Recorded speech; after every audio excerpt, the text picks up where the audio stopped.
நம்ம எதிர்ப்பு சக்தி ரொம்ப கம்மியாக இருந்ததுன்னா டிபி வர்றதுக்கான வாய்ப்பு அதிகமாகுது. எக்ஸாம்பிள் வந்து பார்த்தீங்கன்னா, ரொம்ப uncontrol sugar patient, uncontrol BP patients, இந்த ஹெச்ஐவி பாசிட்டிவ் பேஷண்ட்டு, அதே மாதிரி நம்மளோட இந்த ஸ்டீராய்டு மாத்திரை ரொட்டீனாக போட்டுக்கிட்டு இருக்க patient, dialysis patient, old age, குழந்தைங்க, இவங்க எல்லாருமே எதிர்ப்பு சக்தி கம்மி. அப்போ இவங்களுக்கு டிபியோட சாதகம் வர்றதுக்கான சான்சஸ் அதிகமாகுது. 2வது முக்கியமான சாதகம் என்ன அப்படின்னு பார்த்தீங்கன்னா வந்து ஓவர் க்ரௌடிங். அதாவது என்னன்னா வந்து நெரிசல், கூட்ட நெரிசல்.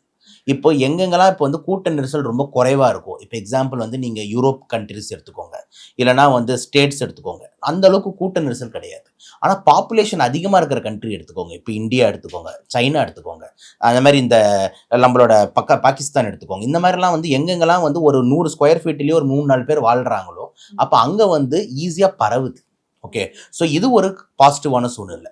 அதுக்கப்புறம் அதே மாதிரி இன்னொரு பாசிட்டிவான சூழ்நிலை என்ன, சாதகமான சூழ்நிலை என்னன்னா, நம்மளோட அண்டர் நியூட்ரிஷன். அப்படின்னா என்னன்னா வந்துட்டு ஊட்டச்சத்து குறைபாடு. ஓகேங்களா, யாரெல்லாம் ஊட்டச்சத்து குறைபாடோடு இருக்காங்களோ அவங்கள தான் இது மெயினாக டார்கெட் பண்ணுது. ஏன்னா அவனுக்கு எதிர்ப்பு சக்தியே இருக்காது. அப்போது இதுலேருந்து நான் என்ன, நீங்கள் கேட்ட கேள்வியை நான் எப்படி பிரிச்சிட்டேன்னா, டிபி காச நோயின்றது என்ன அப்படின்னா, மைக்கோபாக்டீரியம் டியூபர்குலோசிஸ்னு ஒரு ஜந்து இருக்குது, ஒரு கிருமி இருக்குது. அதுதான் இந்த டிபியை உண்டாக்குது. ஆனால் எல்லாருக்கும் உண்டாக்குறது இல்லை, ஒரு சாதகமான சூழ்நிலை இருந்தால் உண்டாக்குது. அந்த சாதகமான சூழ்நிலை தான் ஊட்டச்சத்து குறைபாடு, எதிர்ப்பு சக்தி குறைபாடு, ஓவர் க்ரௌடிங். இது 3 இருந்ததுன்னா இது உள்ள வருது, அட்டாக்.